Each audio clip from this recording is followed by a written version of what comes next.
సాయంపై మాట తప్పిన రేవంత్ రెడ్డి మున్సిపల్ ఎన్నికల అవగాహన ఇస్తామన్నారు. ఇప్పుడు ఆ ఊసే లేదు.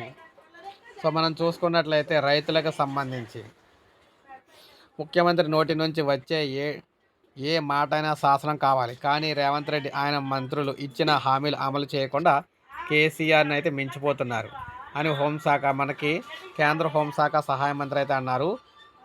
మున్సిపల్ ఎన్నికల ముందు రైతు భరోసాకు 9,000 కోట్లు సిద్ధంగా ఉన్నాయని పదే పదే చెప్పారని, ప్రస్తుతం ఆ ఊసే లేదన్నారు. గతంలో ఎగ్గొట్టిన దాంతో కలిపి ప్రభుత్వం ఎప్పటికైనా 2 విడతల రైతు భరోసాను విడుదల చేయాలని, లేదంటే భాజపా రాష్ట్ర అధ్యక్షుడు రామచంద్రరావు నేతృత్వంలో కిసాన్ మోర్చా ఆధ్వర్యంలో అన్నదాతలకు అండగా పోరాడతామని చెప్పారు. సో మొత్తంగా చూసుకున్నట్లయితే ఈ విధంగా రైతులకు సంబంధించి 4న రైతు భరోసా వేస్తామని ఫిబ్రవరి 4న మిర్యాలగూడలో ముఖ్యమంత్రి రేవంత్ రెడ్డి అన్నారు.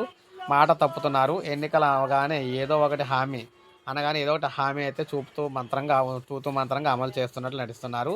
ఎన్నికలు ముగియగానే వాటిని మర్చిపోవడం అలవాటుగా మారింది. 6 గ్యారెంటీలు అమలు చేయలేకపోయినా ప్రజలు ఓట్లేశారు. కాంగ్రెస్ నేతల్లో అహంకారం పెరిగిపోయింది. రాబోయే ఎన్నికల్లో ప్రజల పార్టీకి కాలు కర్రు కాల్చి వాత పెడతారని చెప్పేసి అంటున్నారన్నమాట. అలాగే ప్రధానమంత్రి ఆవాస్ యోజన కింద దేశవ్యాప్తంగా మోడీ సర్కార్ 4 కోట్ల ఇళ్లను పేదలకు నిర్మించిస్తుంటే, కాంగ్రెస్ ప్రభుత్వం మాత్రం పేదల ఇళ్లను కూల్చే విషయంలో పోటీ పడుతుందని చెప్పేసి అన్నారు. వెంటనే రైతులకు సంబంధించి రైతు భరోసా డబ్బులు అయితే విడుదల చేయాలని చెప్పి నేనైతే డిమాండ్ చేశారన్నమాట. సో ఇది మనకు అప్డేట్. ఒక లైక్ చేయండి, సబ్స్క్రైబ్ చేసుకోండి, మన ఛానల్ సబ్స్క్రైబ్ చేసుకోండి.